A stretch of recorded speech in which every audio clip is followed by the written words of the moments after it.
This is the Glass Cannon Network.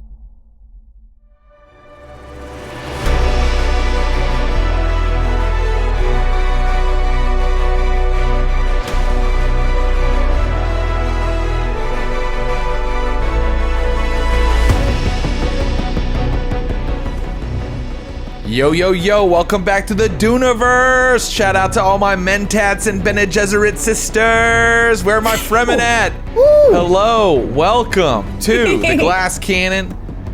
This is Inherit the Sand, our mini-series where we are playing the excellent Dune Adventures in the Imperium from Modiphius Games. It is the big, chonky role-playing game that captures the story of the Dune saga, and I have some incredible players to play it with me.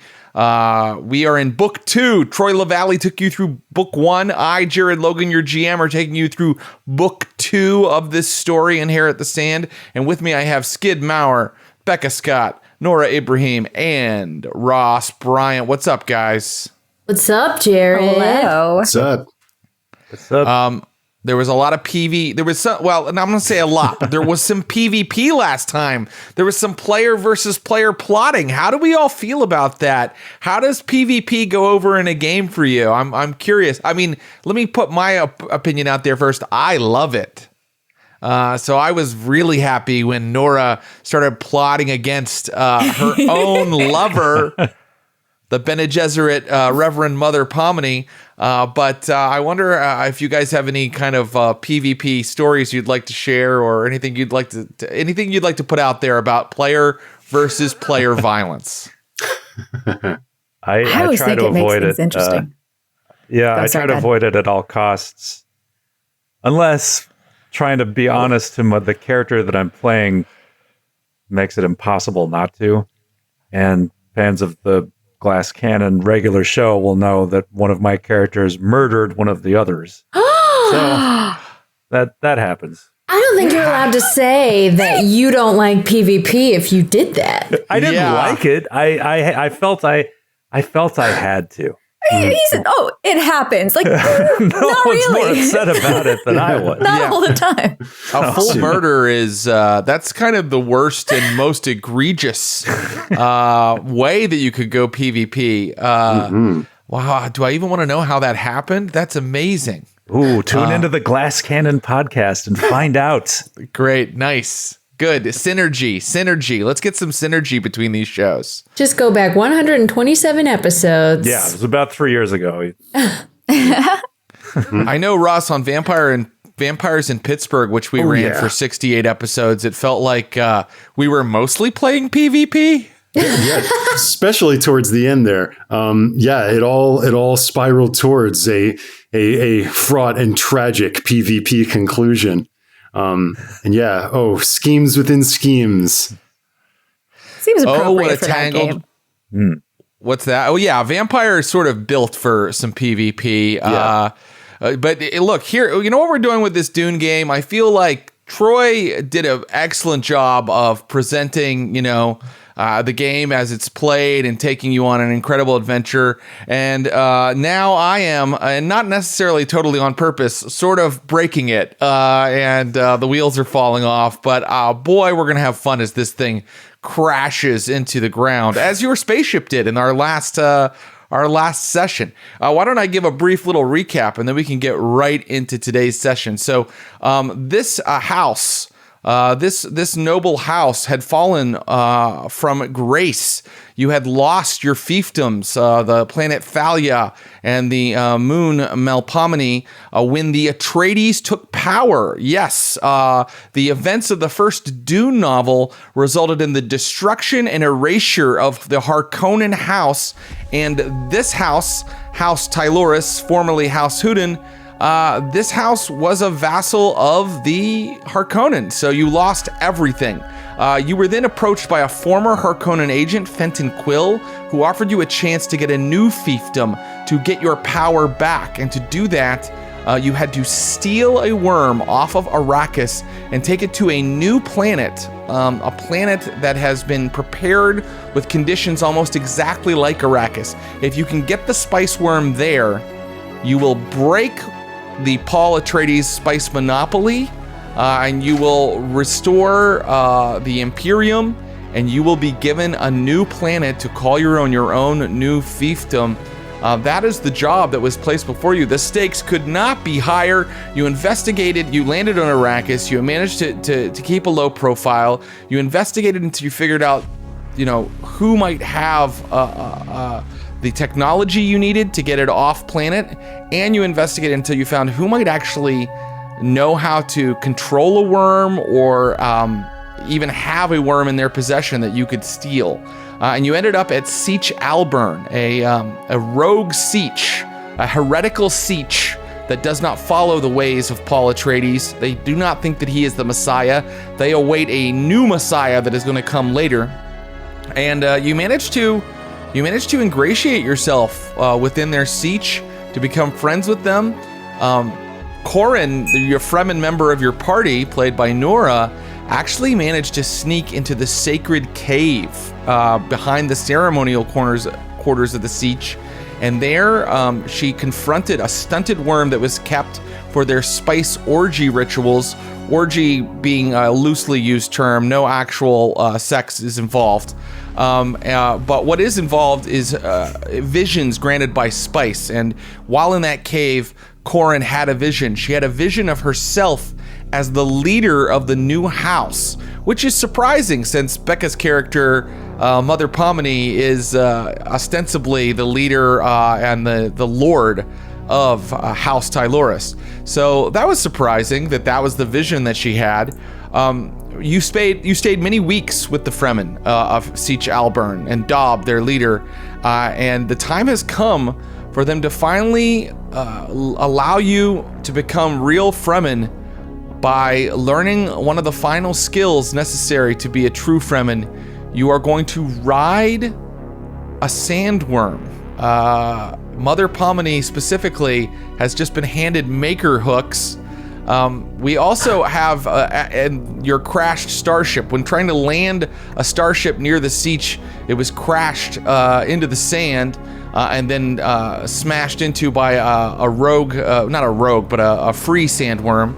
And we have our friend Pharos, who exiled himself from the Sietch and went out and lived in the starship and repaired it over several weeks' time, using pieces from a ground car, like adapting the suspensor field to fix the suspensor field of the starship. So Pharos is out there.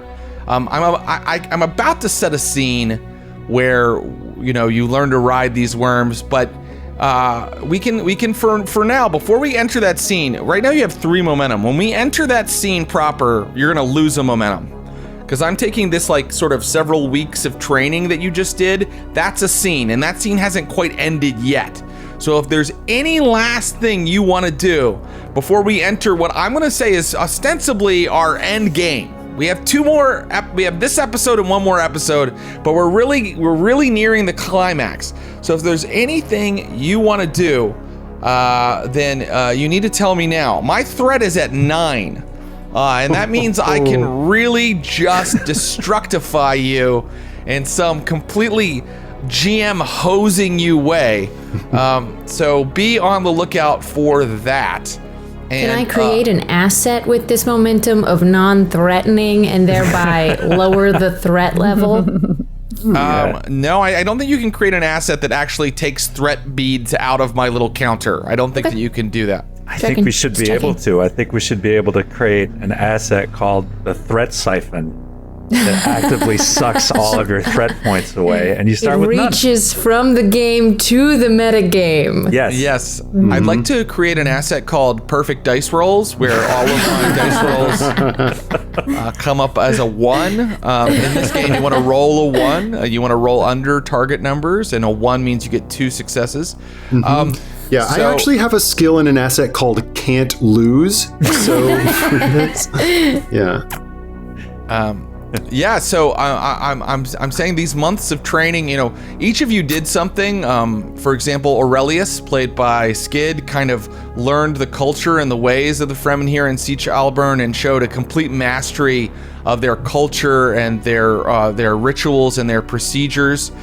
Corin sparred with the leader, the Naib of the Siege, Dob, and they became fast allies through mutual respect in the field of long arms, fighting with long blades, and of course.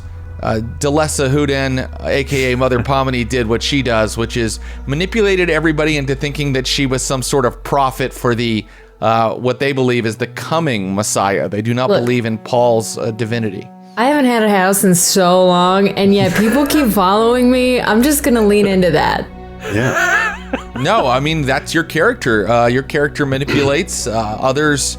Others try for sincere friendship, and more the fools they. She's like Jim Jones at this point. It's really cool. Yeah. No, it's delicious Kool-Aid. Yeah. It's so good. It's like spice infused. You're gonna love it. Infused Kool-Aid, yeah. Mm-hmm. So last chance. Anything you'd like to do in these weeks of training before we sort of enter this scene where it's time for you to ride a worm and prove that you are a true Fremen? Can I create an asset of I practiced riding worms? Like not a real worm. Yeah, if they have like the equivalent of a bull, a mechanical bull.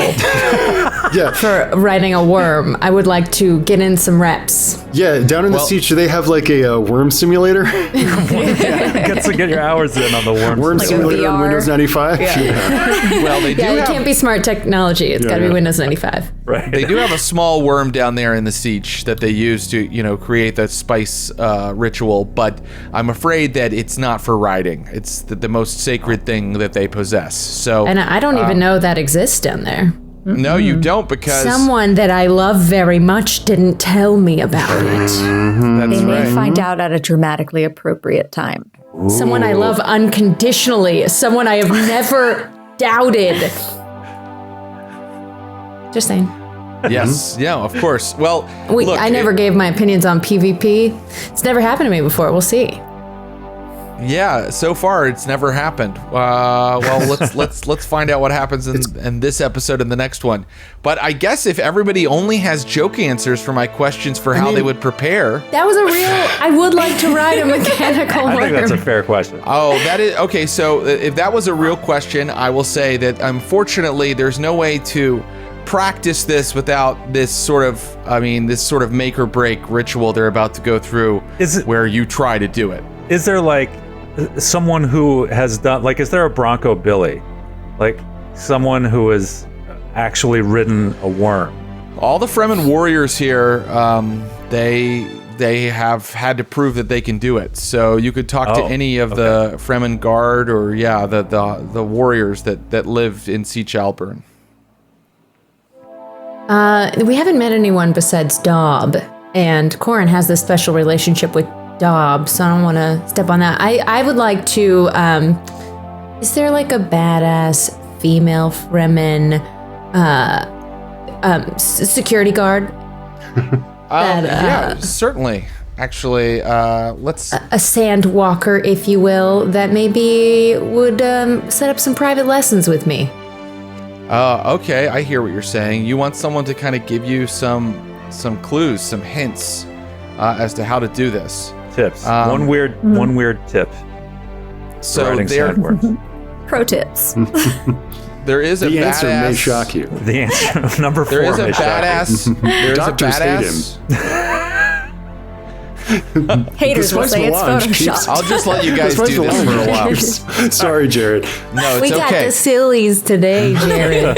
That's okay. If there's anything that Dune it's silly. Very silly. Full of It's the slapstick silliest humor and book series puns. of all time. No, there is a badass Fremen woman named Zulga who could perhaps give you some instruction and tell you what to expect. I mean, everybody has sort of been training you for this, taking you out into the desert, and you've all proven yourselves. But perhaps she can give you some definite insight, Zulga, the Fremen warrior. And would you like to maybe make some sort of information gathering role with her to see if you can kind of get some insight as to how to ride the worm? Yes, please. Okay. So what are you going to use? She believes that you are a prophet of the coming Messiah, just so you know. So she's more than happy to talk to you. You don't need to do anything special to impress her. It's just about asking her the right questions, I guess. So what are you going to roll with her? Communicate. Inspiration, maybe, as the focus could apply. I want to inspire in her that I am deserving of this information.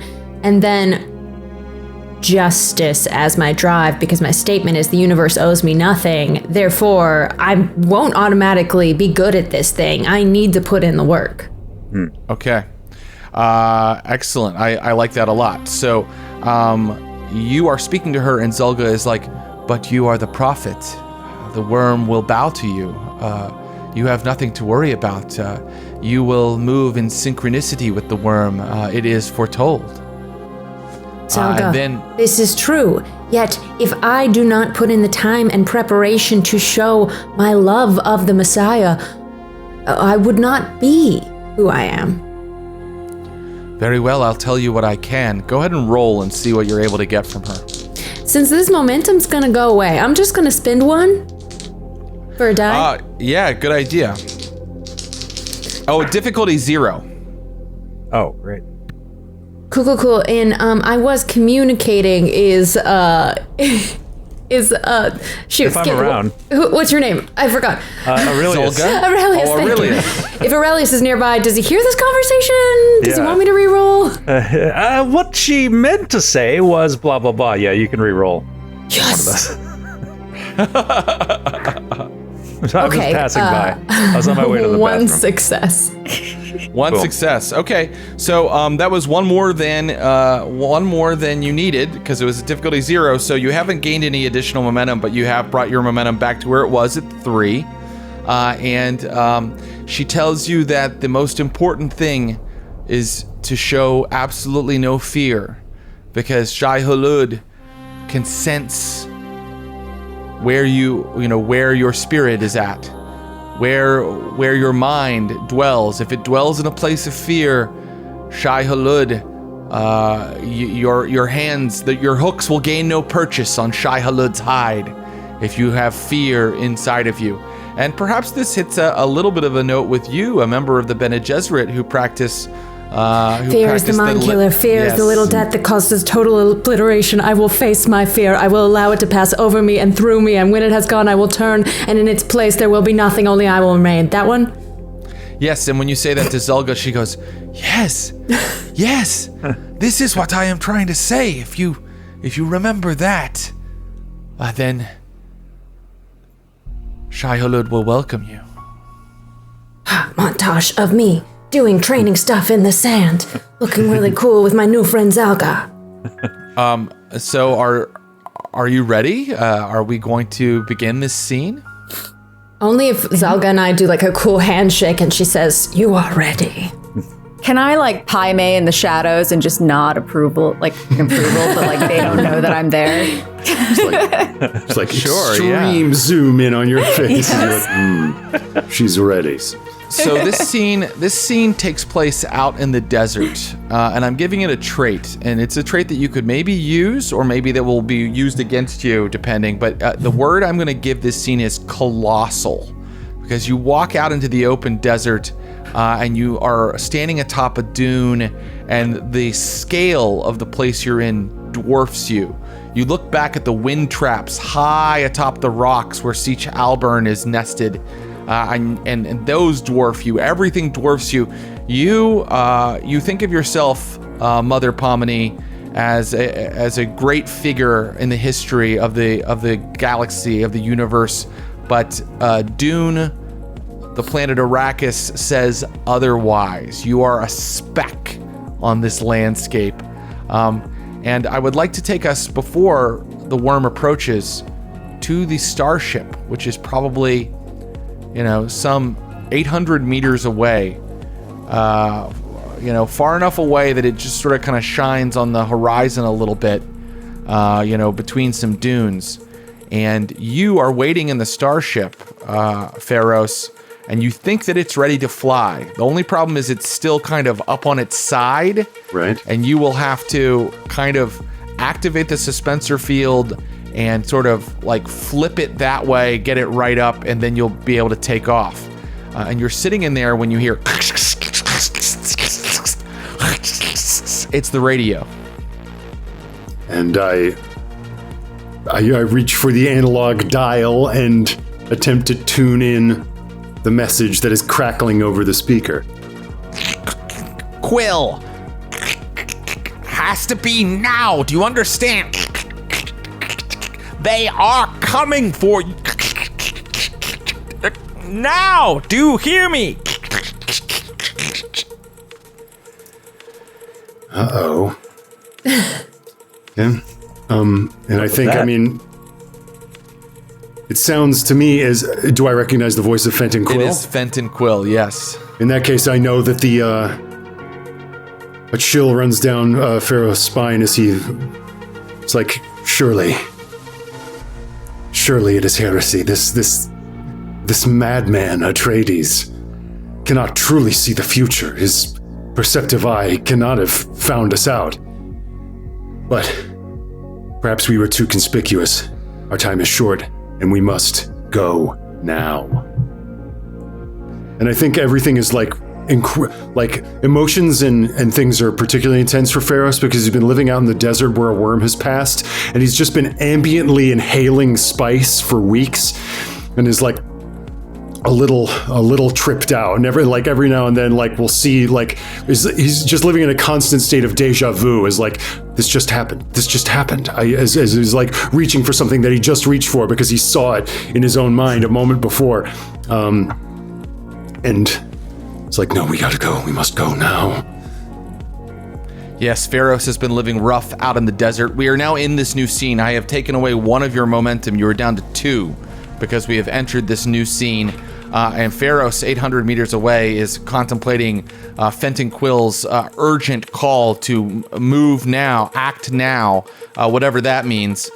Meanwhile, across the desert, the Fremen stand in a group, a cluster with you, hanging onto the side of a rock, and they hand 2 huge maker hooks to Mother Pomini. Do they hand maker hooks to Aurelius and or Corin? Oh, man. Yes. Okay, Corin, they hand you your maker hooks as well. Aurelius? I'll take them as a souvenir. I'll take them. Everybody can mark an asset on their sheet that they have maker hooks now. And speaking of the maker, a thumper has been set up. It's sending its signal out across the dunes. That regular rhythm, it's sure to call one of the enormous maker worms from out of the desert. And sure enough, as you stand right on this outcropping where you can kind of jump, right? You could kind of jump onto the back of the worm, but by God, what a drop it will be.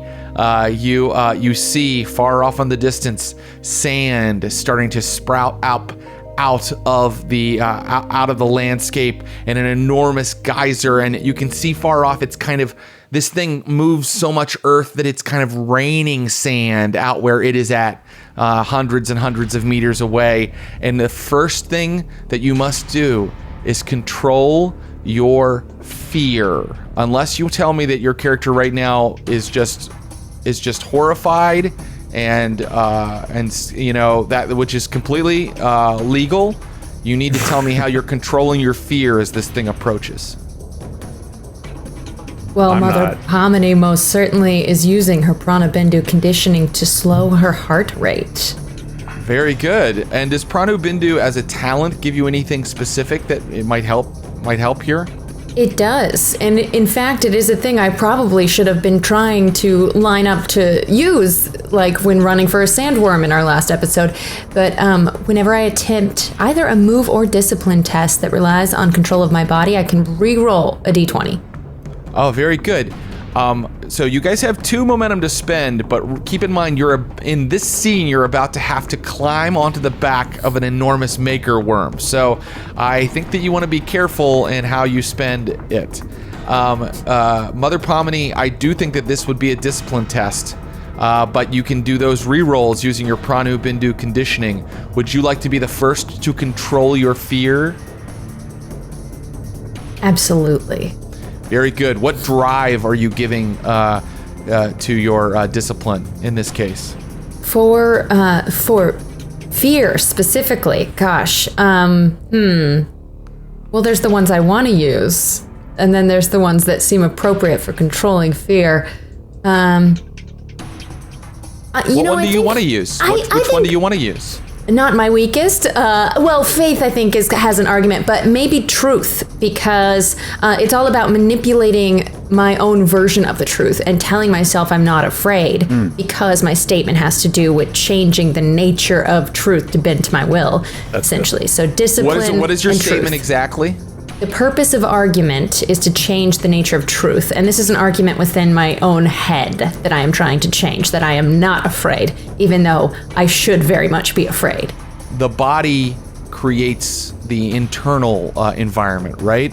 By controlling your body, you will control your emotion and you will control your mind. I think that this works.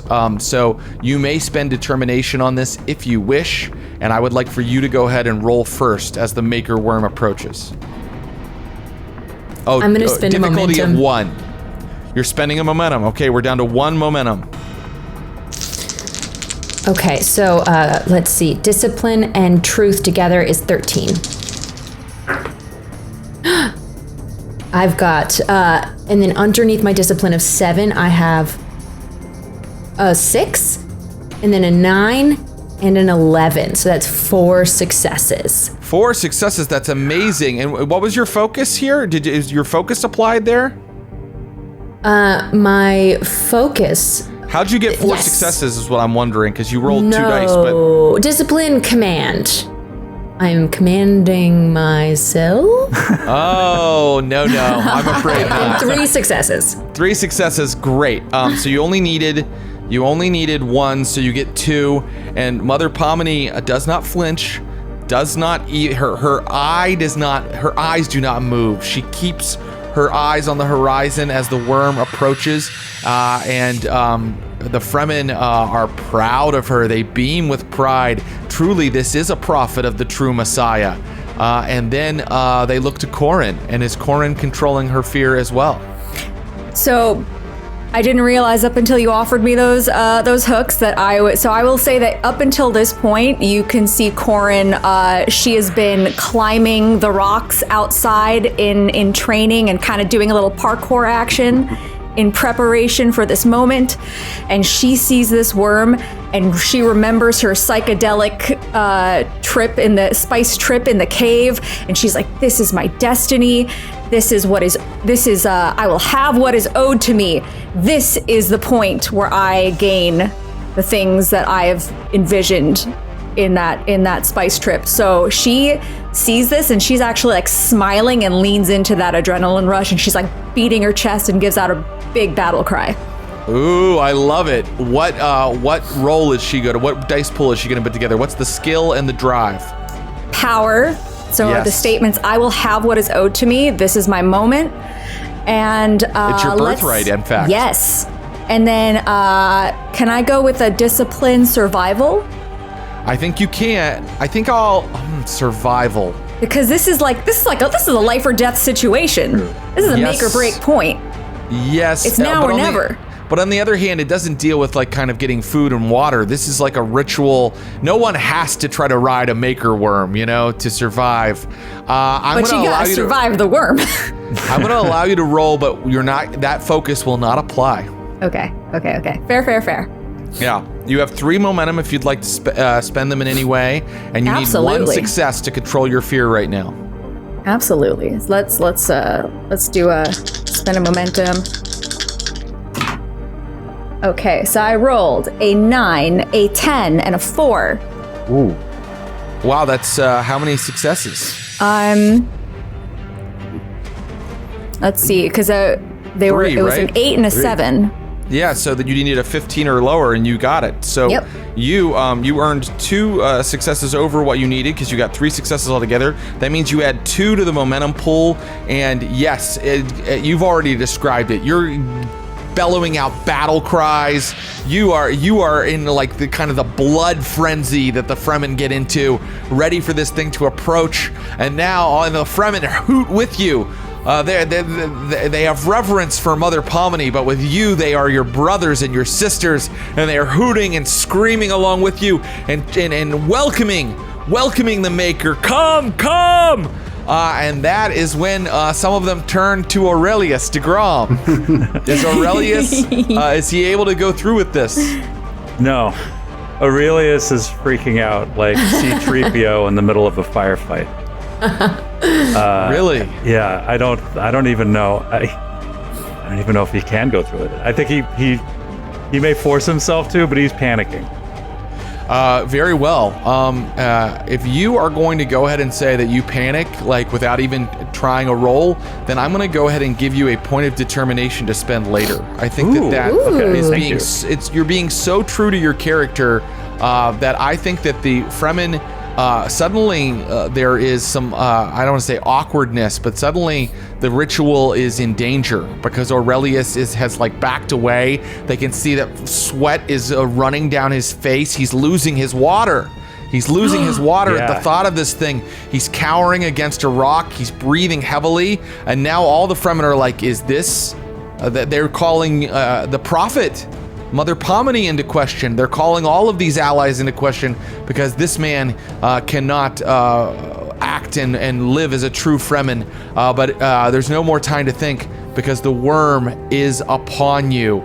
Suddenly, all of the sand begins to vibrate and sort of float into the air. There's just sort of like kind of the air fills with haze as this enormous worm, and like I said, it's oddly silent, but the smell of the spice suddenly whaps against each of your faces, fills your nostrils, your ears, your mouths. You can taste it, and then an enormous cloud rushes over you. Visibility goes very low, and then the thing crests out of the earth. It dwarfs your little rock outcropping, and Corin, you're the only one that sees a man's face on it. The spice trip you experienced earlier is somehow kind of reasserting itself in your neural pathways, and the man goes, "Ah!"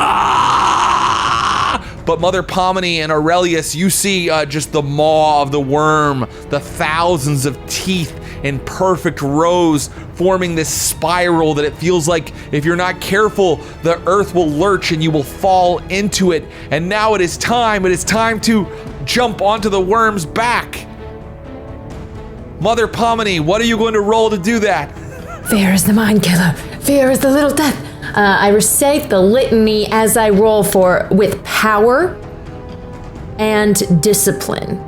Power and discipline, and we're going Am I commanding this worm? Because if I get those hooks in first, I will be commanding it to manipulate its direction. That's correct. But first you have to get on it. Okay. That's step one. Your dice pool sounds great. This was going to be difficulty 3, but you have controlled your fear. This is difficulty 2.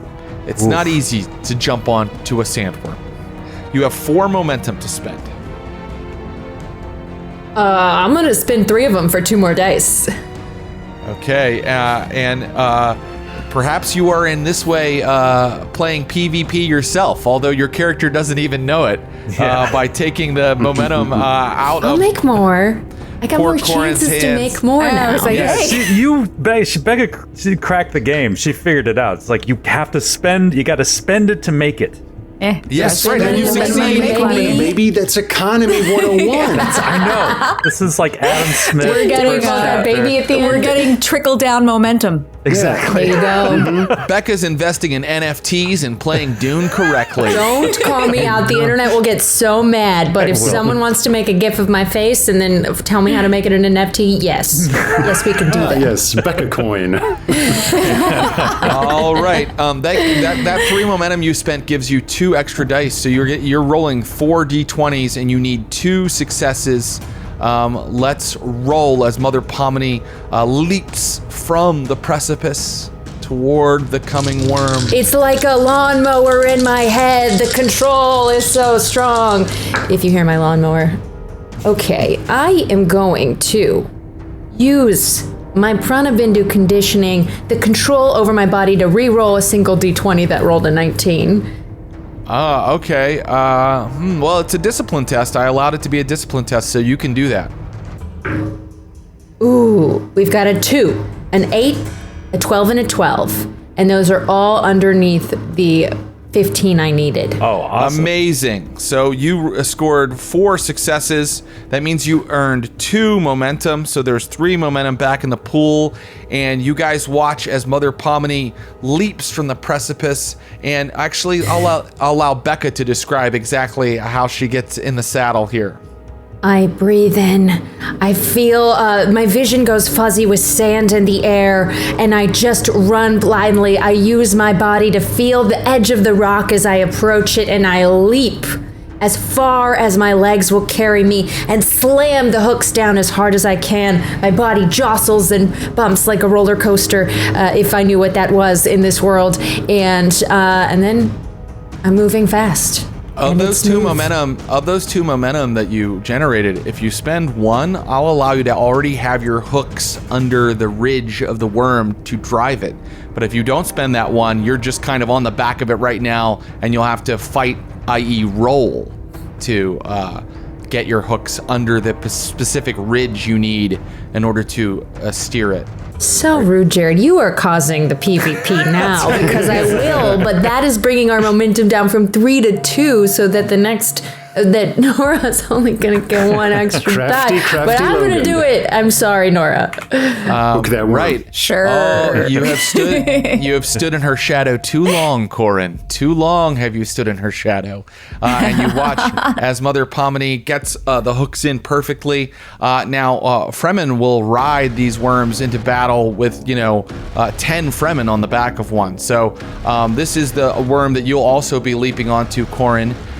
Corin, what dice pool are you going to use to leap on? Definitely power. I will have what is owed to me. This is my moment. Everything in my life is leading up to this. And would this be considered battle? Because you said Fremen do this leading into battle. Yeah, I'll allow that. I just that just came out of my mouth, so I'll allow it. Wow. So lawyerly. I love it. Do we have any more momentum left? Just 2. 2. I will. And you need 2 successes, keep in mind. Keeper, may I interject that perhaps the difficulty should be lessened because once one rider is atop the worm and has gotten the hooks behind a ridge, that causes the worm to rotate and cannot let those holes go down in the sand, and so keeps them on the most vertical part of their body because it would hurt a lot if they got a bunch of sand in those open wounds. Well argued, Becca Scott, but the trait in this scene is colossal. And this thing is so colossal. It's like basically trying to grab onto the side of a 747 as it's hurtling through the air at 700 miles per hour. So I'm afraid that even Corin must roll against the difficulty 2. Ah, man, I totally was like, that checks! You can give a threat. Well, if I gave a momentum, if I used a momentum and gave you a threat, would that leave a momentum left for, and I could still get 2, or do you have to use all the momentum before you give threat? I say go for it.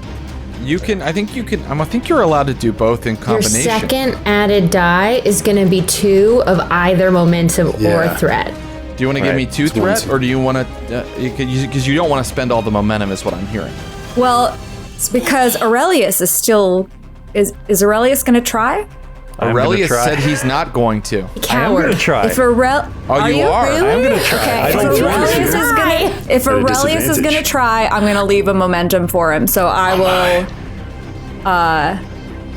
Give me 2 more threat. Yes. Okay. I've gone up to 11 threat, everybody. 11 threat. No. It's fine. So that gives me 4 dice to roll? That's correct, yeah. Okay. So I need under a 16. Holy shit.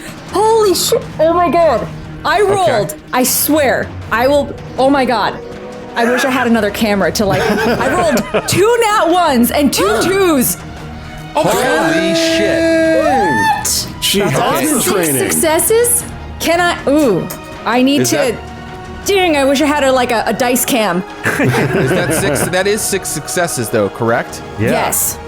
So you've earned 4 momentum. Wow. And what I'm going to say is, if you spend 2 of it right now, you can take control of the worm from Mother Pomini. You will be the one steering it. This is what happens. You see as Corin just like a lasso, right? And in a battle cry hurls that hook up and parkours her way up this sandworm and just like sits right in front of the Duchess and is like, hold on. Can I roll to see what I think about this? You don't need to roll. You can just tell us what you think about it. This is the first time I've ever felt pushed aside by Corin, my faithful companion for 10 plus years, and in the jaws of death, perhaps, that she would jump in front of me like that. During the most sacred of rituals, yes. Yeah. It is a horrifying prospect. But if anyone ever played Telltale games, it says Mother Pomini will remember this. Yeah, exactly. Yeah. very good. So you spent that 2 momentum, so that leaves 3 momentum for our friends in your party. And so now I will turn to Aurelius. The Fremen are like looking to you, Aurelius, and they look very kind of shocked at your demeanor. Aurelius, are you going to jump onto the back of the Maker Worm? Yeah. Oh, by the way, yes, you have control of it, Corin. You are steering it. I'm still losing my mind over that dice roll. I'm sorry.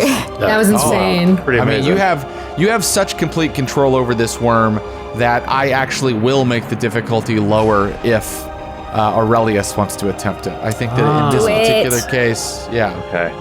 That makes- Aurelius looks around at the other Fremen, shamed at their attitude towards his obvious fear. Might I suggest a new trait for the scene of pitied coward?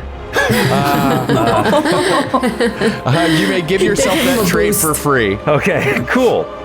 So I feel so bad for him. I know. It's like, this is not what I signed up for, but he's just like, in his brain, just like his mentat brain, he's just like cycling. It's just like, this is to destroy the Atreides. We need the worm, restore balance to the galaxy, break the stranglehold of Muad'Dib. It's like, yeah. And he just, like he's skydiving for the first time, he just forces his body forward and onto the worm. I will take incredible. I will use 1 momentum. Okay, great. That gives you an extra die. It's a difficulty 1 right now because Corin has actually turned it back toward, the precipice, put it in the perfect position for you. So what is your dice pool? Are you ready to roll? Yeah, I will use my move skill with my grace focus. This is generally kind of dexterous person. And I will use my power drive because my statement is by hook or by crook. Oh, wow. Wow. So, Okay. Great. right. The only application of the first part of the phrase. Okay, I got 3 successes. 3 successes. Okay, that's amazing. So that means that you earn 2 momentum for your house, which brings us up to 4 momentum for the party. And please describe how Aurelius gets onto the back of this thing behind Mother Pomini. Soaked in his own urine. That is how. In a still suit, you are most In of a the time. still suit. It's cool. Hey, you're fine. Yeah, you're just creating moisture for yourself. Yeah, I'll be drinking that later. Yum, yum, yum. Yes, you're all wearing your still suits, and now the 3 of you are in the back of this enormous Maker Worm. And now, the last thing I'm going to do before I do something else, Yeah. I'm fingering my threat count right over here. Don't. I'm moving my hand Crazy. through my You already threat denied beads. It's us gone the off the spice scale, orgy. Jared. Don't- I have a question. Yes. From Pharaoh's vantage point, peering through the little periscope of the ship, is this worm that everyone is currently riding colossal, we've said, of course. But is it so colossal that it could not fit in this ship, which we have said is capable of hauling one of these bad boys off the planet? It is possible that you could fit it in the cargo bay. This is a large starship. That's what The time is now. The thing is, it's going to require some finagling because it's so colossal that you have to get the ship into the perfect position. It's all up to me. We gain their trust and we're like, bye. So that's what I'm Thanks going to for your car. We're driving off with it. Is that what you're doing? Are you all taking the worm now? I am going to try to. I will try to signal to them by righting the ship and getting it in position to receive its cargo. Can I just add that when Pharos looks through the periscope, your eye just like turns into a tube and wriggles up the periscope like a worm, and then the whole eyeball sticks out? Oh yeah, it's super Like, that's what I texture-free. It like pops out, and then it itself is like Aruga, and then like slurps back into my eye socket. Love it. And Okay. Great. Great. All right, so you're going to do that, and here's what I'm going to do. I'm going to spend 4 threat of my giant pile of threat. That's a lot. Yeah, it is a lot, and I'm going to say that the sky is starting to fill with ornithopters. No, the time is now. And these ornithopters, they're coming from the direction of Arakeen. Oh, And I think Pharos weirdly has the sense that he remembers seeing them, even though he knows he's seeing them for the first time. Just like a little bit of that spice effect is still lingering. Let me just describe the ornithopters for our listeners or viewers. You know, they are these strange dragonfly-like vehicles. They have like these blades that kind of vibrate at this wavelength that brings them aloft. Apocalypse Now is a good reference. It's the sky is filling with thopters, like the scene in Apocalypse Now. It's dun da da dun dun dun da da dun dun, and the Fremen of Siege Alburn are all pointing up to the sky and screaming, "How have they been found? Who has brought the Atreides here?" And in the distance, the worm is moving away from all of them, and Pharos is trying to right the starship. Pharos, let's see that happen. Okay, What are you going to use to I've get the spent all this starship in time perfect position? repairing it, so now's the time to do it. Well, move is a must. It just has to be. It has to be, and I think, I will go with power. Power belongs to the righteous. We are the righteous.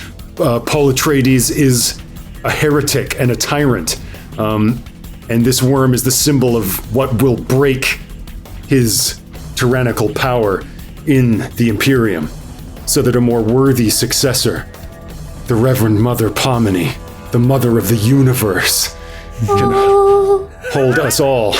Then in that case, you have 4 momentum to spend on this. But this is because of the colossal size of the worm. You're trying to get the cargo bay to kind of be pointed directly at where they're approaching so that it can enter that cargo bay. Because of its colossal nature, this is a difficulty 3 roll. Great. I'm going to spend 3 of those 4 momentum to buy 2 more dice. And so now I get to roll 4, and I have to hit at or under a 13. Okay. I don't have a focus in move, so I won't get that benefit. Here we go. That's 1 success. Nice. That's a failure. Oh no. Oh god. That means these both have to be successes, right? You have a determination, right? I do. I don't think I spent that. No, you have not. Great. Is it too late to spend it for an automatic crit? I would allow it. I would Okay. allow it, but it's Are you going to do that? Yes, this seems like a big make or break moment. I'll Yes. do that. You spend a point of determination, you automatically get 2 more successes. That adds up to 3 successes. But go ahead and roll the 1 die that you're not, that wasn't automatically made into a 1. I'm glad I did that because I only got one more success. So having spent the determination, I now have a total of 4 successes. 4 successes, which means you've earned 1 momentum. There's 2 momentum in your pool. I have currently 7 threat. So the sky fills with ornithopters. Pharos, the ship flips back right side up. The suspensor field that you jury rigged to the bottom of it is like, but the power coils of the ship like intensify the suspensor field, and the ship floats above the dunes, and then it's all about delicately maneuvering the cargo bay to be facing directly toward your allies who are driving a Maker Worm directly toward you.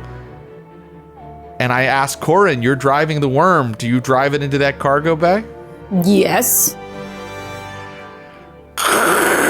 I mean, the sound of a worm entering that cargo bay, I mean, it feels like the entire ship is just going to come apart in that moment. Like, and the thing is thrashing inside of your cargo bay, and all of you are like having to hang on with your hooks for dear life. And now the Fremen see what you're doing, and the looks of horror and dismay on their face. Some of them are so overcome with holy terror that they fall to the ground, unable to act. The others run off after you at a sprint, but they're already being taken out by shots, by Mala shots from the ornithopters, which are lowering to fire at the figures on the ground below. And so now you are all in a cargo bay. Well, not you, Pharos, but Aurelius, Mother Pomini, and Corin, you're in a cargo bay with a thrashing sandworm and a lot of sand, and there's nowhere else to steer it, and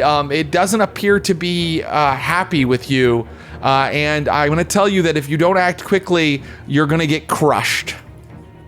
Well, first thing, as we're pulling into the cargo bay, Aurelius turns back to the Fremen and shouts, "I can't come back! I don't know how it works! Goodbye, folks!"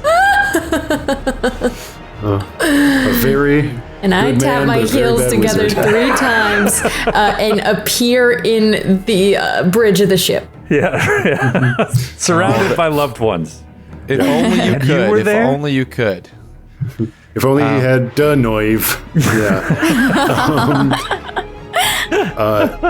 See, Okay. This is a bunch of pros working here today. This is How much momentum do we currently have? You have 2. 2. Okay. Well, I just acted. I suppose I can't. Okay, I'm trying to keep my fear in check because there's nothing to keep this worm from turning now that we've caged it. I look to Corin and Aurelius and look to the exits. What do we see? Like, what is the path to the bridge? Is it above us or?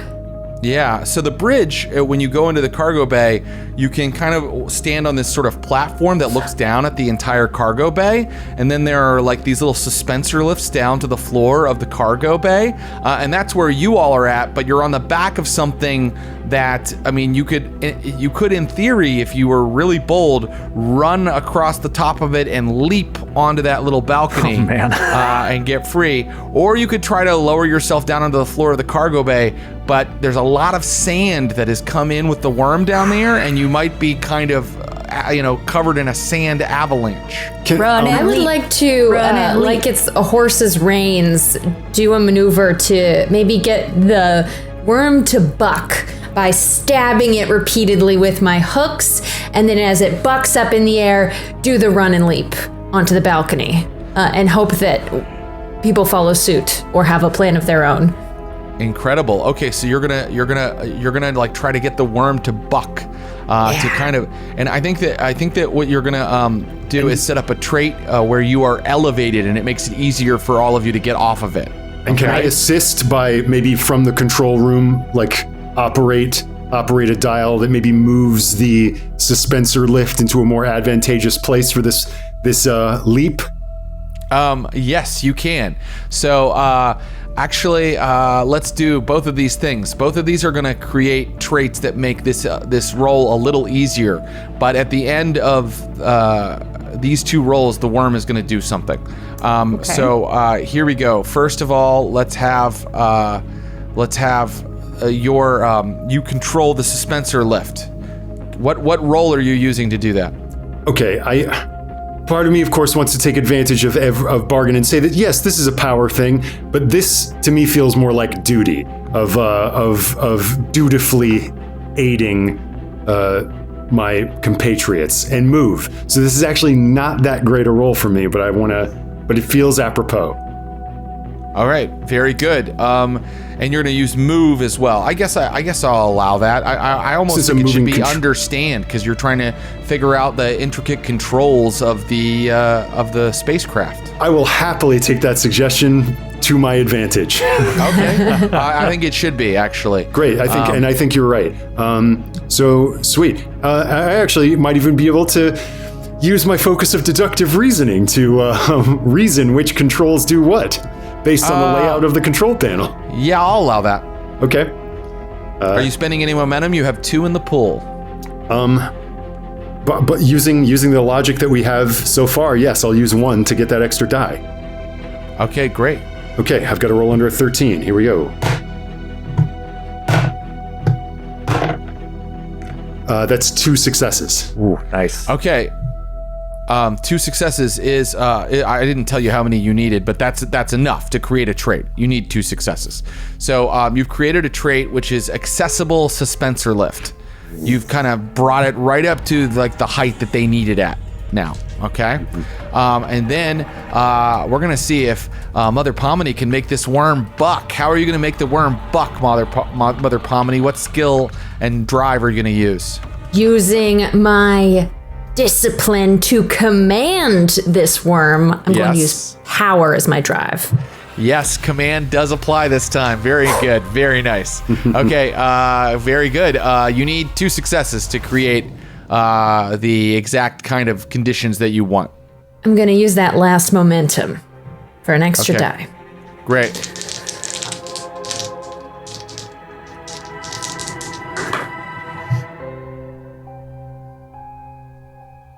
So we have 2 successes. May I use my Prana Bindu conditioning to re-roll one of these dice? No, you've succeeded, but you guys have used up all of your momentum. So, but here's the deal. It does say whenever you attempt a move or discipline test. Just saying. Oh, that was a discipline test, was it not? It was. But then you may. Thank God. I do have to tell you, it wasn't at 20. Oh, good. And I got a 19 instead. So I have 2 successes, and that's it. But it's not a complication. No está complicado. Which we like. So that's No good. está complicado. You guys have created 2 traits: elevated lift and perfect positioning. Mother Pomini has made the worm buck to get you in the perfect position. So I think we should do this with 1 roll. I don't think that I'm going to make everybody roll to get off this worm, because your compatriots have put you in position to where you can all kind of leap at once perfectly onto this suspensor lift. So, Could I roll though to keep, like if I'm going last, to take the hooks with me? You can keep the hooks, no problem. You don't have to roll to do that. But I think it should be Corin. Corin, you were the one driving the worm. You should be the one that has to roll, and the others will assist you in jumping off of this thing. Okay. Meaning Aurelius and Mother Pomini. So Aurelius and Mother Pomini, you're doing an assist roll, so you just roll 1 die each. Oh, and by the way, it would have normally been 3 successes to get off the back of this thing, to leap off the back of this thing. It now only requires 1 success. Oh. And we have no momentum left. You have 0 momentum, so it's a good thing it's so low. Could give a threat, but he does mean things with that. Now, here's the deal.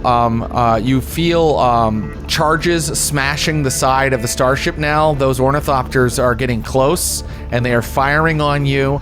The worm is bucking and turning. If you fail this roll, Corin, you all will be crushed beneath it, and you may get a worm off Arrakis, but you will not get off Arrakis alive. Oh, what is God. going to happen with this roll? This is a big one. Why don't we find out when we come back from our ad break? We're going to just take a short break for our sponsor, and we'll be right back with more Dune Adventures in the Imperium on the Glass Cannon Network. Welcome back, Duniacs. We are in the midst of a really a high-tension game of Dune Adventures in the Imperium. I'm going to cut right back to the action. This House Tyloris, has managed to learn to ride a Maker Worm and steer it into the cargo hold of their waiting spacecraft to take it off planet. Was this a wise thing to do? I mean, it was their mission, so they're succeeding in their mission, but I'm not sure if it was wise, because right now, 3 of them are in grave danger of being crushed by the worm in the spaceship's cargo hold. You are hanging off of the back of the worm, and Corin is about to lead an action to jump off of the back of the worm onto a waiting suspensor lift that Pharos, the current pilot, has put in place for you. So, first I will have the people assisting Corin roll their rolls to jump off onto the suspensor lift, and you're going to roll 1 die each, and let me know how that went. You don't have to tell me your full drive and skill that you're using right now. I trust you. Just roll a die and tell me if you succeeded or failed to get under your target number. Skid, how did Aurelius do? Let me see here. Can you just help picking the drive-in statement? This is just us getting our own ass off the worm? Or... That's right. Well, you're kind of all jumping together, but Corin is leading it. Rather than having each of you be in peril jumping off, I'm going to allow this all to be one big roll. So just pick any driver statement that feels appropriate to you. I trust you. Don't hose me on this. Don't go, I'm using communicate. Okay, Skid, how did Aurelius do? I rolled a natty 14. I failed. Okay, you failed, so you did not add any successes to the total. And how about you, Mother Pomini? I was using discipline and power, and I got a 4, so I succeeded. You succeeded. I don't think command fits here, unless it does, in which case maybe I help Aurelius in some way. It doesn't apply here. So you've gotten 1 success in this assist. So Corin, if you get at least a 1 success, Mother Pomini's will be added to your own for 2 successes. Because you guys created some really advantageous traits, you put yourself in perfect positioning and you elevated the suspensor lift. This is a difficulty 1 task. So you just have to get 1 success, and then you'll also net Mother Pomini's success that she created for you. Corin, are you ready to roll? What are you using to roll? Beauty. We had a little power mute. and yes, sorry. No problem. My mic is possessed. I'm using power and I'm using discipline. Power and discipline. Very good. Here we go. So I need under a 15. There's no momentum to spend. You just have Mother Pomini's success coming to you if you succeed. I rolled a 19. Oh. And I rolled a 9. That's a success. And you actually get 2 successes. So you net 1 momentum for your party as you grab both of them and you're like, 1, 2, now! And you all 3 jump and you land on that suspensor lift, which kind of barely kind of moves along the wall of the cargo bay for a moment, and then begins to rise up to that balcony where you need it to go. And you've gotten free of the worm, which is below you, and it opens its full maw below you, and you feel the heat, and you see the furnace inside of it just ignite, and you realize that you have captured an elemental being. You've captured a force of nature, and all of you are skeptical about how long these metal walls will hold this thing. But if you want, you can now exit to the bridge if you'd like. Yes. The bridge! And if we had the momentum, I would spend it to create the t-shirt asset of I did ride the worm and all I got was a stinking t-shirt and an elemental being in my spacecraft cargo hold. Mm-hmm. Yeah. Absolutely. All right. So, you come into the bridge, which is much smaller than the enormous cargo bay, and there, operating 3 sort of workstations by himself, is Pharos running between them. Yeah. And it's all like, super duper analog, like 1980s power station, like yes, technology. It's like, and very wild-eyed. You haven't seen him in a while, and he's a little bit feral, having been in the desert for so long. Yeah, you've been isolated like for a while. So. Pharaohs. Yeah. He doesn't look like his neutral state, and he doesn't look quite human. It's like stalled somewhere in between. It's just not right. It's like, yes. You were missed. You were missed. You were missed, my lady. But they are coming. They are here. They were here, and they are here. We must make haste. And they are actively shooting at us. We're aware of their presence. Let's go. And punch it.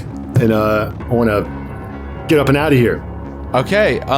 Does that mean you're leaving the entire planet? Are you going to go up into the atmosphere, or are you trying to go somewhere else on Arrakis? And of course, you do hear the sound of shot hitting the side of your spacecraft. Well, already these ornithopters are all around you. You also hear a terrifying creaking sound coming from the cargo bay as all of the strength of the metal that holds the cargo bay together is being tested by this crashing worm. Is that an elemental being in your cargo hold, or are you just happy to see me? It's actually a worm, wink, wink. It's actually Naish, hello. So yeah, I think perhaps, and I was just communicated with by Fenton Quill via this radio. If I can find them on this channel, I would like to see if there is a designated rendezvous spot. Are we going up to a Hayliner that's currently waiting for us, or are we making planetfall elsewhere? Yeah. So he always told you he'd contact you again, and it wasn't until now that you've heard from him. Right. But you get on the radio, and he's coming through. Some interference. Listen, we're ready to receive you.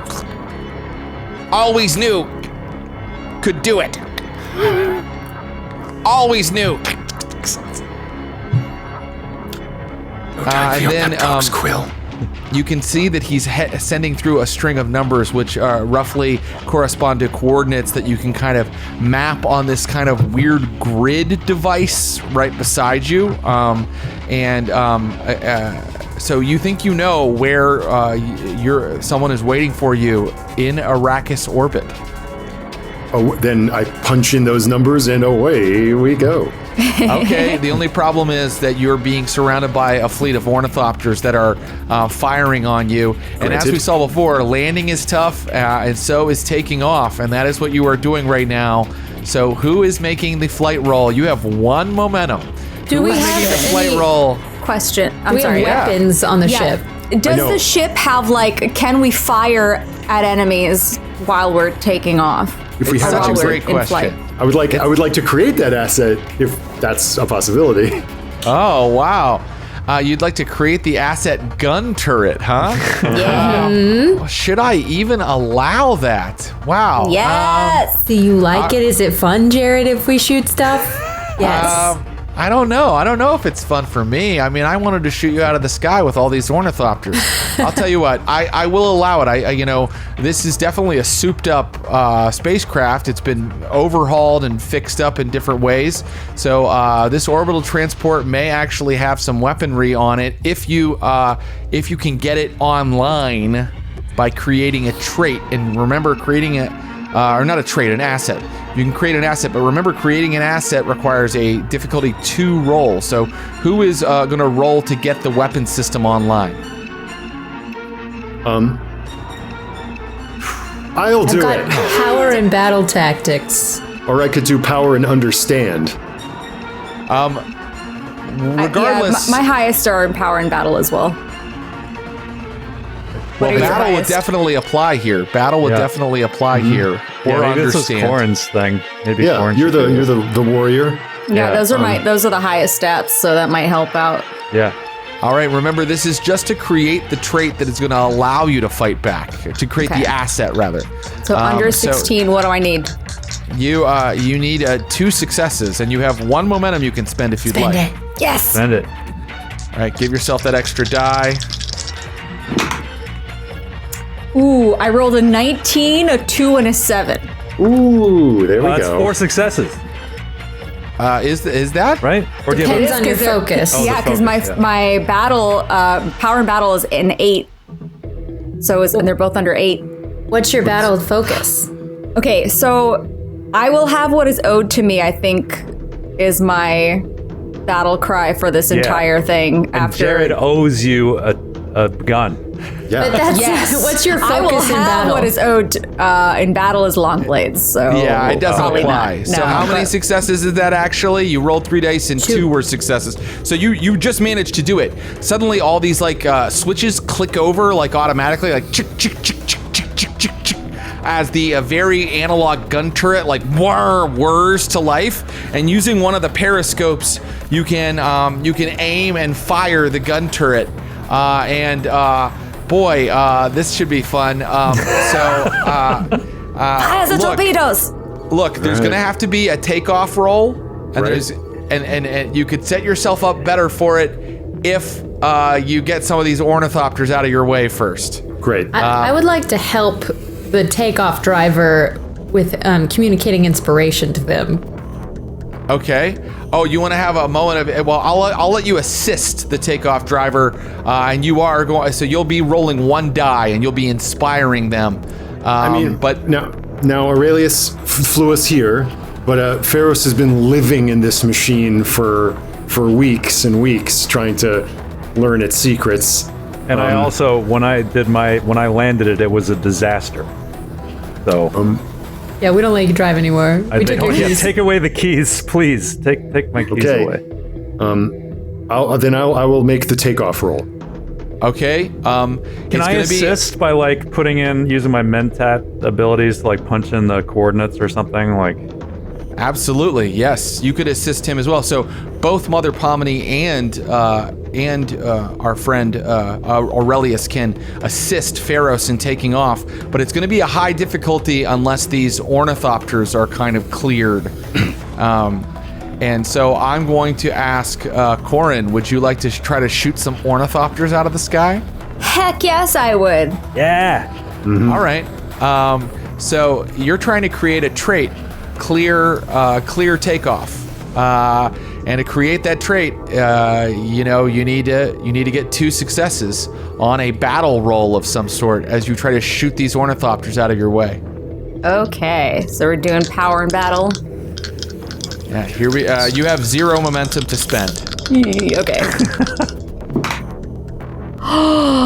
Okay, I got a 7. Okay, success. But then I also rolled a nat 20. Oh no! Oh dear, oh dear. These dice in timeout. That means a complication.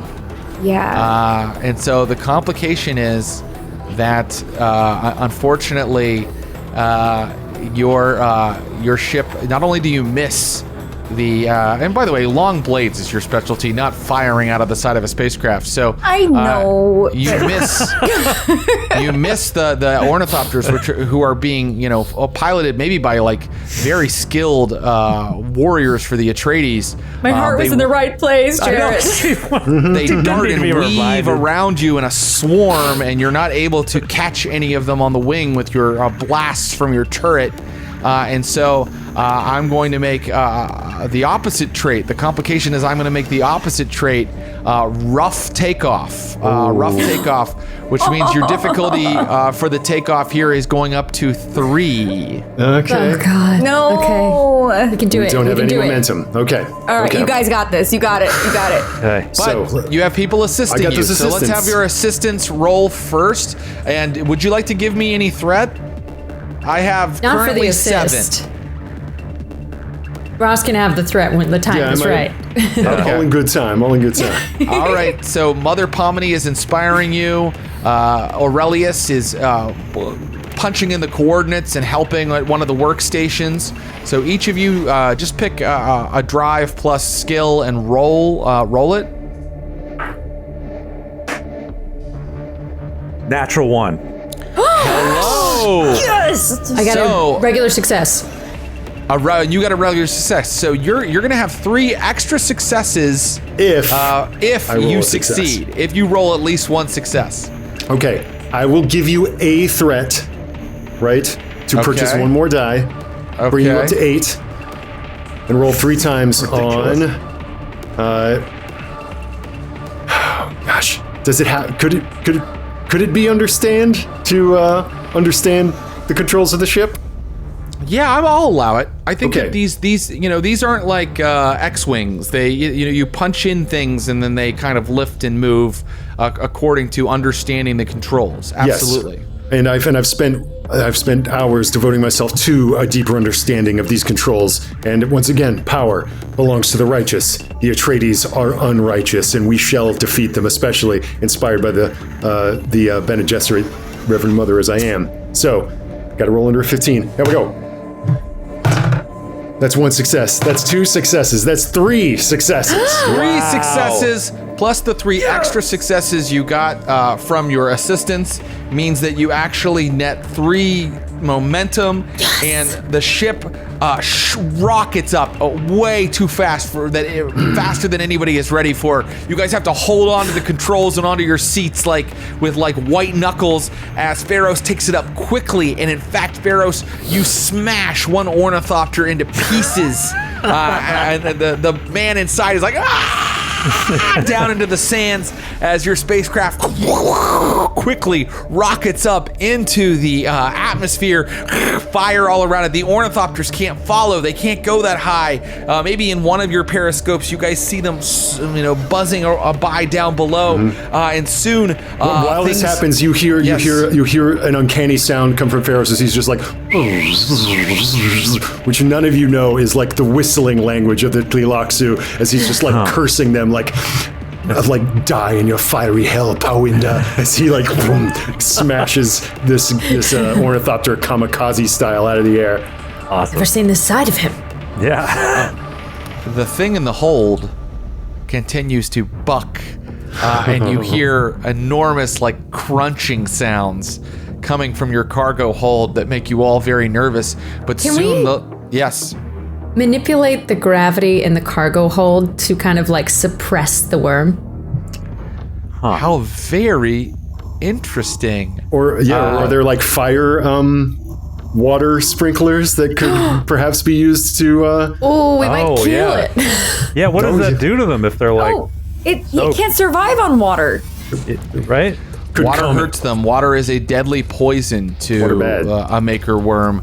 Are you going to try to activate the emergency sprinkler system to try to control it or to pacify it? If we show up with a dead worm, everybody's going to be so mad. Look, I'll manipulate people. I will kill countless enemies, but I am not about animal cruelty. Okay, let's not blast this poor enormous elemental creature. I'm with you. I don't even do hunting in Red Dead Redemption.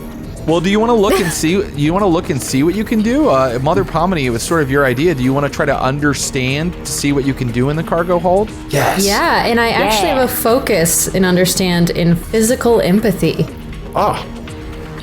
For some doesn't reason, come in handy much. For some reason, I'm going to allow that to apply here. Because you're thinking about the worm trapped in there and its pain, I think. And you feel its pain for a moment, Mother Pomini, because the Bene Gesserit are nothing if not empaths. You can feel its pain. You can feel it calling out to you, even though it is essentially a silent creature. You can feel I reached back mentally to say, I am your mother too. Yes. We will care for you. And can you care for it? Give me an understand. You may use your focus, and tell me what drive you're adding to that. Justice. Great. Okay. And do you want to use any of the 3 momentum you have banked here? I'll use one. Because Okay, I've got, great. I think, addendum to my rules hack, if you have the focus, it's always worth it. Right. Then you're, Yeah, it's on your That's my metagame tip. dice are on your side. Okay, so technically, I needed 11 or under, and I got 2 7s. None of them were doubles Okay. because I needed 4 for the physical empathy, but 2 successes. So I'm afraid that momentum maybe just goes away, because I think you are creating a trait essentially, and what you have done is you have created anti-gravity inside of the cargo hold, and the worm is lifted up into the center of the cargo hold, where it spins like a spiral on like the fuzzy sort of black and white monitors inside of the bridge. You all can see that it forms like almost like kind of like a symbol floating in the air as sand sort of rains off of it in these cascading ripples. And Mother Pomini has it's in like a cloud of sand now too. Yes. The sand is all floating and yes. Yeah. You are in no danger. Yes. If he feels more comfortable, there's that moment of resistance that he's powerless, but then like, does the worm chill out? The worm does appear to be chilled out. It is no longer bucking and writhing. Who knows what such an alien creature really what goes through its sentience, if it has any. Mother Pomini thinks that she helped it to calm itself, and she takes pride in that. Whether or not she did. A voice blares through the radio. Who am I speaking to? House Tylores, come in. I like open the channel and House Tylores. Respond. Look to the coordinates I have sent you. You have found us. This is Fenton Quill. Do you have the cargo? And I look through and do I see anything waiting to receive us? Oh, yeah. Oh, blotting out the stars, you see a miles-long Guild Hayliner. This is an official Guild Hayliner, and as you are looking at it, one light sort of starts to shine off of it, and you realize that is a door. That is a bay that is awaiting your spacecraft. The Guild is working with us. We knew that you would be here at the appropriate time. We were waiting for you. Cargo is docked and ready. And I maneuver the ship and our payload towards this door in the Hayliner. Your spacecraft enters, and like. Can we paint a picture that we're in the bridge and I put a hand on Ferris's shoulder? Well done, sir. Kind of like an arm around Corin's waist, if she doesn't mind that. Oh, I'm still into it. Yeah. Yeah. The friction is what makes it hot. Meanwhile, Aurelius stands alone. I'm out of arms. Sorry. Keep doing you, buddy. It's amazing how the smell of urine can come through. It's sorry about that, and he's just like leaning against the door that they came into the bridge, just like pressing against it, like willing the worm away from the bridge. He's still shaking. Although the Guild Hayliner looks like it's black on black, as you get closer, for the lights of your own starship kind of show that it does have like kind of some Guild insignia on it, but it is a big dark shape. But the bay that you slowly enter into, and your suspensor lifts are working, because they actually are using other sort of technology to kind of guide you in, is white on white on white. The catwalks are white, the walls are white, the enormous landing pad inside is white, and you can see that you are one of many starships that have landed in this enormous sort of crate inside of the Guild Hayliner, and your ship finally locks into place, in a place of prominence, by the way. You appear to have a berth that is closer to the place where you enter into the innards of the Hayliner itself. You are positioned in a place of prominence, your ship, and you can see that, and then they are dwarfed on your cameras, but you can see a small party waits to meet you outside of your ship. And there is, of course, an exit from your ship that does not involve the cargo bay. Very important. It's so funny. This is basically the plot of King Kong. And I'm so into this. It's so exciting. I love this. Wow, really good observation. Ninth wonder of the Imperium. Yes. Behold! I think in my small pack that I wore on my back as I jumped on the worm, I pull out my cloak with the epaulets because the Duchess may be restored to power this day, and I want to be dressed the part. Very good. Does anybody else want to make a different sort of showing for this party that includes all you're sure is that Fenton Quill, a former Harkonnen agent, is part of whoever has hired you. You're about to meet your benefactors, your fellow conspirators. Would we have our other garb on us? Since you've asked it in that way, Corin, no, you would not. Although I can't take your assets away from you, really. Although they have to logically be able to be used. I would It sounds say- like you went full native, Corin. You went full native, and you're not carrying a lot of your ceremonial. Corin shows Just up. don't ask. Corin shows up dusty and doesn't give any fucks. Yeah. We'll say. Well, they are waiting for you. A small party of guildsmen are waiting at the end of a bright white catwalk. As you get off the ship, do you get off the ship? Can I ask that? Or are you ready to proceed? I think I might assume the visage of Katef Delube again. So once again, looking like a somewhat elderly Naib from Arrakis. Very good. This suits you. And then I want to take a moment to just make eye contact with everyone and be like, we did it, y'all. Yeah. We did. High five. High fives all around. Or hey A new five, I scene. guess. I'm taking away a point of momentum. You now have 1 to my 8. To my 8th threat. You disembark and you have to kind of go down a ladder to get off the side of the ship. And yes, at the end of a long catwalk, men in guild uniforms are waiting for you with Fenton Quill at the front of them. And he is like, greetings. We are going to send some agents inside to inspect the cargo to ensure its health. Agreed? It may be best to observe from the bridge, as we have suspended the worm without gravity. It seems to be resting. Very good, Reverend Mother. Excellent. I will inform my staff. And he talks to some guildsmen, some of whom they look like scientist types. They're wearing like weird goggles and they have strange apparatus sort of attached to their head, like recorders that will record what they say. And they nod and head into your ship. That was a close thing, your escape from Arrakis. Even now, we are not completely safe. We must prepare for a jump soon. Our party has survived many close encounters, and I'm sure we'll come up against many more. We've never failed yet.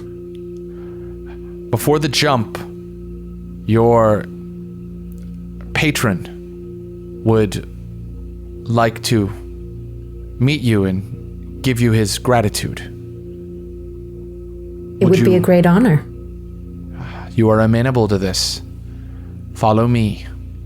And he takes you into the Guild Hayliner, and the Guild Hayliner is a confusing labyrinth of weird stairs that lead to other stairs that lead to other catwalks. It's a maze, and the light is always overpowering. It's always like so bright in here, and there are different colored lights going off at different places, and you're not quite sure what those mean, but sometimes they seem to be signals. And as you travel through the Guild Hayliner, you notice that more and more of the lights start to go blue, as if it is almost preparing that someone is flipping a switch saying this part of the jump is ready, this part of the jump is now ready, now this part we are preparing to jump, and all of these signals are going off, and a lot of guildmen are hustling about to get into position, and you are taken into a room where there is a deep burgundy curtain separating the room in half.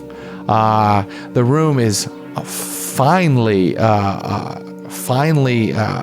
tailored with beautiful tablecloths, There is liquor in a decanter. It looks like a banquet hall, a place of fine dining. And Fenton Quill pours himself a glass of the liquor and offers it to you. I make sure to taste it before I offer it to anyone else because I will be testing for poison. Yep. It is not an Arakeen vintage. This is from someplace like Caladan or someplace on another world, and you're happy to taste something that doesn't belong to Arrakis after your many weeks there in that hellhole. A fine vintage, and I gestured for my companions if they wish to partake. Oh, yes. Definitely. Yeah, really, certainly will. From behind the curtain. Ferris abstains. Okay, very good. Corin From behind slugs the curtain. her drink, just knocks it back in one go. Mother Pomini sets the glass down. I really just wanted to make sure it was safe. No poison stuff. From behind the curtain, a voice says, "You are all comfortable? You have done well. Mr. Pharaohs, you have everything you desire?" Yes, I must admit it is quite, to use the parlance of our late house, quite the change of scenery that we've just experienced. To go from the sandy and arid fastness of the deep desert, where we have languished for so many weeks, to the finery of your hospitality. This is only the beginning. You will be restored to your former power. You will have a planet of your own to rule as fief. And you will be the gardeners of the spice. Have you guessed it? An my ironic identity yet? title. It's a navigator, some kind of navigator. Oh, it's the navigator from the Harkonnen. Opera House. The one that was there in the beginning, right? What was his name? The curtain's part. Wait. I want to say that it is... Unger... No. Is it Unger? No. Dinar. Yes. The curtain's part. Dinar Banan. And he floats there looking at all of you, and he's like, "Yes, the guild is at odds with itself right now, but now we shall be proven right. We shall prove that our cause was just by breaking the Atreides monopoly. We will free the galaxy to achieve greatness once more." And of course, Dinar Banan, if you don't remember him from episode 1, is an enormous, bloated, aquatic thing in a tank because the guild navigators intake so much spice that it mutates them. It alters their physiological structure. And so what you're looking at seems to all be face. He seems to just be a tank full of face pressing against the glass and talking into some kind of tube, which allows him to communicate to you in Gallic. Man. Navigator, I've a question for you. Had you any hand in the dissolution of our former house, in the murder and framing against us? You ask me if I betrayed you, if I had a hand in the peril you saw yourself in a decade ago. Is this your question? Of course, I do not consider it a betrayal of me, as that person feels entirely removed from who we are now. Our paths crossed before, and I was watching you even then. As you know, the spice grants me a limited form of prescience. I have been following the spice through future pathways that led me to meet you in that opera house and that led you here. No, I did not betray you, but I have been watching you, and I have been waiting for my visions to become reality. And now, you and the guild will be free to do as we wilt. And Fenton Quill goes, "Hear, hear," and raises another glass. I pick up my glass just to cheers it. I am afraid that we are about to jump. You should strap yourselves down. And you notice that the beautiful wooden chairs in this ornate dining room have heavy-duty leather straps that you can kind of use to strap yourself down. Well, I won't say we didn't design many of these for House Houdin for different purposes. I strap myself into this leather chair. with a brief arc of the eyebrow at that comment, it was like, yes, I've contributed to the design of many such devices. It's like Corin's already strapped in. She's very familiar. Okay, I would like to, at this moment, as we're now making ourselves rather vulnerable among our patrons, one of my talents is constantly watching. Very little catches you off guard, it says. When you attempt a skill test to detect danger or hidden enemies, you reduce the difficulty by 2 to a minimum of 0. So I would... that's just to say that I would like to assess this situation that we're in. Read the room, so to speak, because our interactions with Fenton Quill in particular have been rocky. Even though he's our patron at this moment, he was our inquisitor a decade ago. Yeah, very good. Would you please? Fenton Quill starts to strap himself down. All of you start to strap yourself down, and Pharos is going through in his mind what exactly is going on. And please put together a dice pool for me. What is your drive and skill that you're going to use? I will go understand and truth. And I would say normally to notice this, it would be difficulty 3 because it's so subtle what you're trying to notice, but right. You have taken that difficulty down by 2. Is that correct? That's correct. Okay, so you only have a difficulty. You just need to get 1 success, and you will know something about this situation that you did not heretofore understand. Oh, cool. Great. And one of my focuses for understand is traps. Oh, perfect. Okay.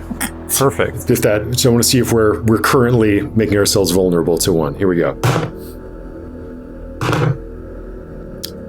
Well, I rolled 1 success. Okay, that's all you needed. And I rolled 1 natural 20. That's a complication. That is a complication. I asked for it.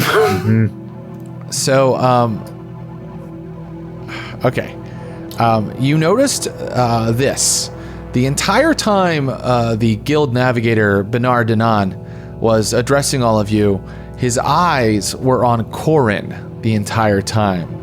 It was like he was talking to all of you and even addressing Mother Pomini and Pharos, but he was keeping close eyes on Corin as if she was the one he needed to truly pay attention to. Understood. He's seen some futures. The complication is you are now, because of this, I think I'm gonna create a trait in you. You are paranoid. Paranoid, yeah. I love it. And I think that tracks with the come down from the level of spice consumption that I've become used to. Is like, yes, yeah. Oh, that's that's so fitting. That's really cool. Yes, I see.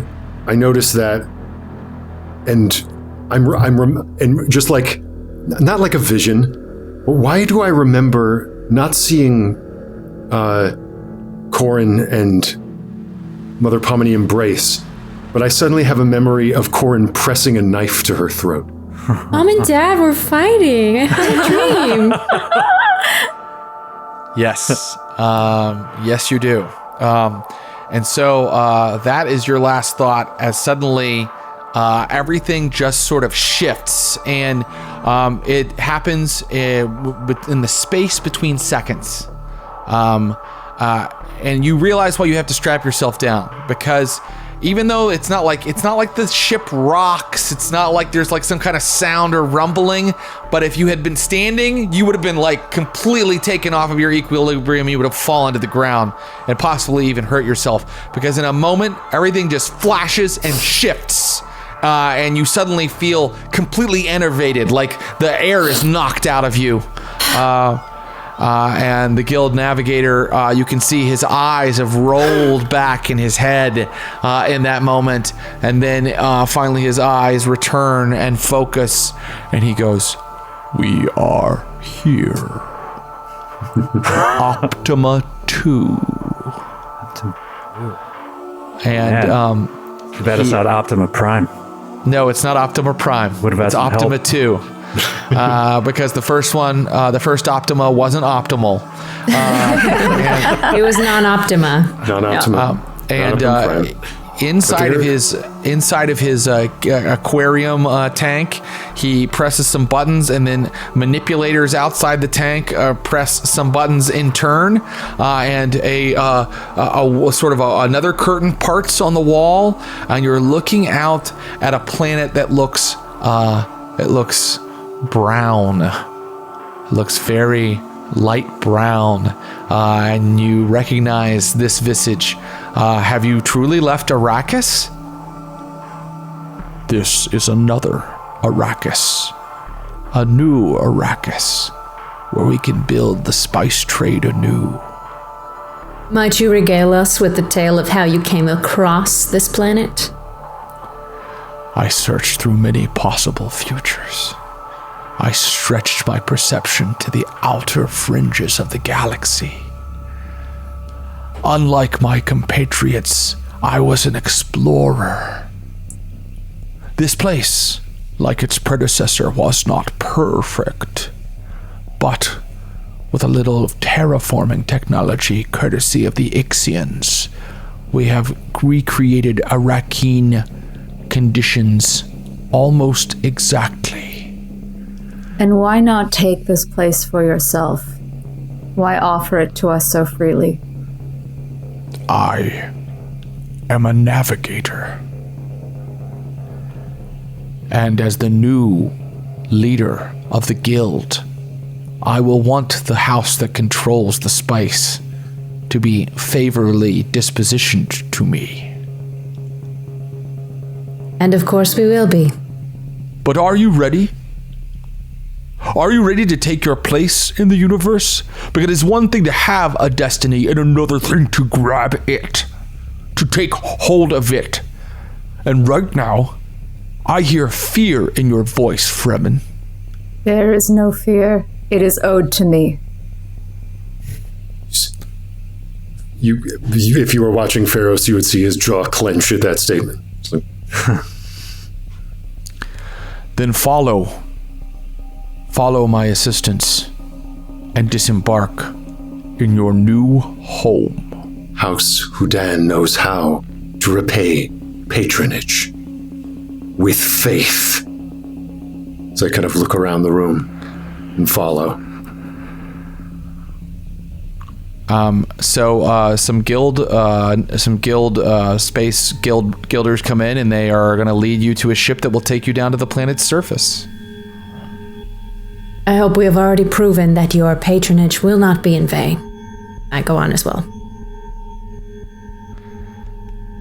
You follow them to a starcraft. It is not the one with the worm. It is a completely new, very sleek, very white starcraft, and they motion that you should get aboard.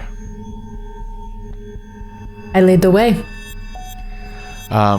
You get on board. It's sort of like the room you were just in. Everything is finely appointed. The seats are luxurious and cushiony, and it all has the feeling of a 19th century dining room in a mansion. And it drops out of the guild Hayliner and begins dropping toward Optima 2, your new home. You enter the atmosphere. There's a slight vibration. Soon, blue skies surround you, and you can't believe this is not Arrakis, except looking out of the viewports that are given to you from where you sit. You can see that there's something slightly different about the color of the rock here. It has a more silvery kind of hue to it, and the sand is just a little bit more silvery in its kind of coloring. and soon you find yourself landing in a very small spaceport, and off in the distance you see a castle. Oh, cool. Get a load of this. Fenton Quill has been riding with you, and he says, "The new home of House Tyloris. The It is as we envisioned. You are our successors to the Harkonnen. I would humbly offer my services to you, Mother." I glance to everybody else before accepting. See if anybody gives me any eye signals. I think with the trait of paranoid, I'm you see concern in the eyes of Pharos.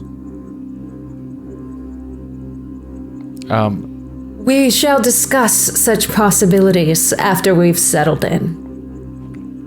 And so you walk across the sands. It is hot here. It is as hot as Arrakis. You see huge towers off in the distance, huge white towers with weird sort of spherical kind of nodules on the top of them. And Fenton Quill points them out, and he's like, "Some of the terraforming technology that I mentioned, that the Guild Navigator mentioned." And soon you are standing in the shadow of your new home, and it is a castle. It has it doesn't have a drawbridge, but it has an enormous courtyard, and it has towers, and it has a grand hall. And as our housemates enter into their new home, that is where we were going to close today's episode of Inherit the Sand. Inherit you did. You have inherited a new home for House Tyloris. And next episode, we're going to see if they can run this new planet without slicing each other's throats. I'm not sure that they can. And it might, maybe just a slight whisper from Pharos as Walt walks next to Mother Pommy. It's like, "Keep your eyes open, as I know you do, most noble Reverend Mother. Things on Optima 2 may be more than meets the eye." As we walk into our home, as I give another hard stare to Corin. You can see that Mother Pomini takes what you said seriously, and then blithely walks in stride with Corin, takes her hand, and says, "Let us find the most opulent quarters for us." There's one of those men at attention. All guild members are standing at attention in two long rows on either side of you as you walk to look for the most opulent quarters, and they bow their heads as Mother Pomini walks through. And that is the end of today's episode. Oh my God. Thank you to Becca Scott, Skid Maurer, Nora Ibrahim, and Ross Bryant. That was an incredible escape from Arrakis. Next time, we're going to see if you can run a planet or not. Thanks for the planet, Jared. Yeah. Thank you. This is now an episode of The Shining. No. Next Right. one. It's about a haunted castle. How did you know what I was about to pull up? Thank you, Glass Cannon Naish. Tune in next week. And until then, fear is the mind killer. Bye-bye.